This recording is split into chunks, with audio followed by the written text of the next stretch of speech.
मशहूर शादीशुदा डायरेक्टर से दिल लगा बैठी थी ये हसीना। 2 बच्चों के पिता पर आया विदेशी एक्ट्रेस का दिल। 9 साल बड़े बॉलीवुड फिल्म मेकर पर फिदा हुई एक्ट्रेस। मिला होम ब्रेकर का टैग। एक्स्ट्रा मैरिटल अफेयर कर फंसी एक्ट्रेस, सुनने पड़ गए लोगों के ताने। जी हाँ, कभी अपनी एक्टिंग से लोगों का दिल जीतने वाली ये हसीना ऐसी जगह दिल हार बैठी जहाँ से उनकी जिंदगी का पूरा रास्ता ही बदल गया। वो एक मशहूर डायरेक्टर से दिल लगा बैठी थी जो पहले से ही 2 बच्चों के पिता थे। 9 साल बड़े इस बॉलीवुड डायरेक्टर पर उनका दिल कुछ यूं फिदा हो गया कि मोहब्बत के लिए उन्होंने सब कुछ दांव पर लगा दिया। अब आप सोच रहे होंगे कि हम किस एक्ट्रेस की बात कर रहे हैं, तो चलिए बिना देरी किए आपको बताते हैं कि आखिर ये विदेशी हसीना है कौन, जिन्होंने 80 से 90 के दशक में अपनी एक्टिंग से लोगों के दिलों पर खूब राज किया था, लेकिन फिर अपने प्यार के लिए उन्होंने अपना सक्सेसफुल करियर एक पल में छोड़ दिया। दरअसल हम बात कर रहे हैं 80s की जानी मानी एक्ट्रेस सोनी राजदान की, जिन्हें आज बॉलीवुड डीवा आलिया भट्ट की मां और जाने माने फिल्म मेकर महेश भट्ट की पत्नी के रूप में भी जाना जाता है। सोनी, जिन्होंने 80 और 90 के दशक में अपनी शानदार एक्टिंग से दर्शकों का खूब दिल जीता। आपको बता दें, सोनी राजदान का जन्म 25 अक्टूबर 1956 को इंग्लैंड में हुआ था और आज वो 69 साल की हो गई हैं। बता दें, उनके पिता कश्मीरी पंडित और मां ब्रिटिश जर्मन हैं।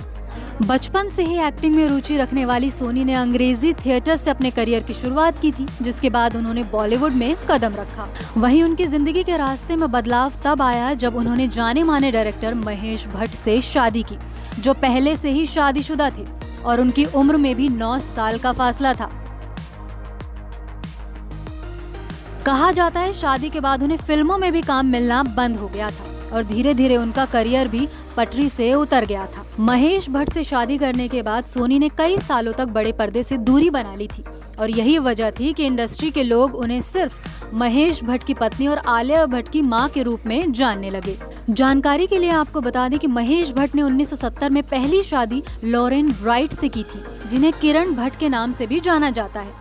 किरण और महेश भट्ट के 2 बच्चे हैं, पूजा भट्ट और राहुल भट्ट। रिपोर्ट्स की माने तो महेश भट्ट की मुलाकात सोनी राजदान से सारांश फिल्म के सेट पर हुई थी और सेट पर काम करने के दौरान दोनों को एक दूसरे से प्यार हो गया था और 1986 में दोनों ने एक दूसरे से शादी कर ली थी। महेश भट्ट और सोनी राजदान की 2 बेटियां हैं, आलिया भट्ट और शाहीन भट्ट। आपको बता दें, ये बात बहुत कम लोग जानते हैं कि महेश भट्ट ने सोनी से शादी करने के लिए इस्लाम धर्म कबूल कर लिया था, क्योंकि वो अपनी पहली पत्नी को तलाक नहीं देना चाहते थे। वहीं सोनी राजदान के करियर की अगर बात करें तो उन्होंने अंग्रेजी फिल्म द कैरेक्टर से अपने करियर की शुरुआत की थी। इसके बाद 1981 में उन्होंने बंगाली फिल्म 36 चौरंगी लेन में काम किया, जो दर्शकों को बहुत पसंद आया और उसी साल उन्होंने बॉलीवुड की फिल्म आहिस्ता आहिस्ता करके अपनी मजबूत पहचान बनाई। इसके बाद उन्होंने 1983 में मंडी, 1984 में सारांश, 1985 में त्रिकाल और 1986 में खामोश जैसी कई हिट फिल्मों में काम किया था। साथ ही टीवी सीरियल बुनियाद में भी उन्होंने अपनी एक्टिंग से दर्शकों को खूब दिल जीता था। हालांकि आपको ये भी बता दें, महेश भट्ट से शादी करने के बाद सोनी बड़े पर्दे से दूर जरूर हो गई थी, लेकिन अब उन्होंने धीरे धीरे फिर से एक्टिंग में वापसी करना शुरू कर दिया है और साल 2011 में उन्हें मॉनसून वेडिंग में देखा गया था। इसके बाद उन्होंने अपनी बेटी आलिया भट्ट के साथ फिल्म राजी में काम किया। Bureau report E24।